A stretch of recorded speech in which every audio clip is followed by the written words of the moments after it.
BSY ಲಿಂಗಾಯತರೇ ಅಲ್ಲ ಅಂತ ಯತ್ನಾಳ್ ಹೇಳಿಕೆ ಕೊಟ್ಟಿದ್ದಕ್ಕೆ ರೇಣುಕಾಚಾರ್ಯ ಅವರು ಆಕ್ರೋಶವನ್ನು ಹೊರಹಾಕಿದ್ದಾರೆ. ಕೆಲವರು ಕಾಮಿಡಿ ಪೀಸ್ಗಳಾಗಿದ್ದಾರೆ. ಯತ್ನಾಳ್ ಒಬ್ಬ ಪೇಮೆಂಟ್ ಗಿರಾಕಿ, ಮ್ಯಾಚ್ ಫಿಕ್ಸಿಂಗ್ ರಾಜಕಾರಣಿ, ಅರೆ ಹುಚ್ಚ ಅಂತೆಲ್ಲ ಯತ್ನಾಳ್ರನ್ನ ರೇಣುಕಾಚಾರ್ಯ ನಿಂದಿಸಿದ್ದಾರೆ. ಯತ್ನಾಳ್ ವಿರುದ್ಧ ಮಾಜಿ ಸಚಿವ ರೇಣುಕಾಚಾರ್ಯ ಆಕ್ರೋಶವನ್ನು ಈ ಮೂಲಕವಾಗಿ ಹೊರಹಾಕಿದ್ದಾರೆ. ಇವ್ರಿಗವರು ಕೌಂಟರ್ ಕೊಡೋದು ಮುಂದುವರೆದಿದೆ.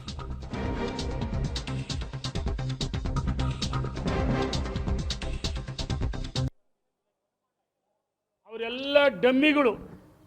ಈ ಕಾಮಿಡಿ ಪೀಸ್ ಅಂತಾರೆ, ಒಂಥರ ಕಾಮಿಡಿ ಪೀಸ್ಗಳಾಗ್ಬಿಡ್ತಾರೆ. ಮಾಧ್ಯಮದವ್ರಿಗೂ ಬೈತಾರೆ, ಮಠಾಧೀಶರಿಗೂ. ಏನು ಹುಡುಗಾಟಿಕನ್ನ ಪೇಮೆಂಟ್ ಗಿರಾಕಿಗಳು ಸ್ವಾಮೀಜಿಗಳಿಗೆ ಅಂತ ಹೇಳ್ತಿರಲ್ಲ. ನೀನೇ ಪೇಮೆಂಟ್ ಗಿರಾಕಿ. ಬಿಜಾಪುರದಲ್ಲಿ ನಿನಗೆ ತಾಕತ್ತಿಲ್ಲ ಬಬಲೇಶ್ವರದಲ್ಲಿ ಸ್ಪರ್ಧೆ ಮಾಡೋಕ್ಕೆ. ಮ್ಯಾಚ್ ಫಿಕ್ಸಿಂಗ್ ರಾಜಕಾರಣಿ ನೀನು. ಹಾಗಾಗಿ ಕುಟುಂಬ ರಾಜಕಾರಣ, ಸಿದ್ದೇಶ್ವರ ಸಂಸ್ಥೆ, ಸಿದ್ದಿಸಿರಿ ಬ್ಯಾಂಕ್ನಲ್ಲಿ ನಿನ್ನ ಕುಟುಂಬ ಸದಸ್ಯ ಇಲ್ವಾ? ಯಾರ್ಯಾರು ತುಳಿದ ಮೇಲೆ ಬಂದು ಗೊತ್ತಿಲ್ವಾ? ಯಡಿಯೂರಪ್ಪನವ್ರ ಬ್ಲಾಕ್ ಮೇಲ್ ರಾಜಕಾರಣ ಯಾವತ್ತೂ ಜೀವನದಲ್ಲಿ ಮಾಡಿಲ್ಲ.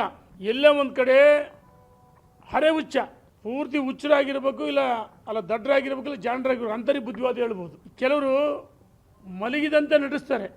ನಟನೆ ಎಲ್ಲವೂ ಆ ಕಲೆ ಗೊತ್ತು ಆ ಮನುಷ್ಯನಿಗೆ. ಕೇಳಕ್ಕೆ ಇಚ್ಛೆಪಡ್ತೀನಿ, ಬಹಿರಂಗವಾಗಿ ಸವಾಲಾಗ್ತೀನಿ. ನಿನ್ನ ಮುಖವಾಡಗಳು ಒಂದೊಂದಾಗಿ ಕಳಿಸ್ಬಿಡ್ತದೆ. ನಾನು ಕೇಳಕ್ಕೆ ಇಚ್ಛೆಪಡ್ತೀನಿ. ಹಿಂದೂ ಅಂತೀಯ, ಟ್ರಂಪ್ ಕಾರ್ಡ್.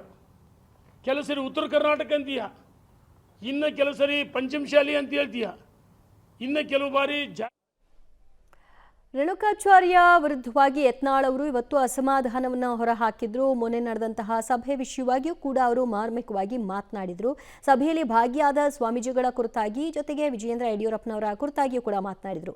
ಇದಕ್ಕೆಲ್ಲ ಇವತ್ತು ಕೌಂಟರ್ ಕೊಟ್ಟಿದ್ದಾರೆ ರೇಣುಕಾಚಾರ್ಯ.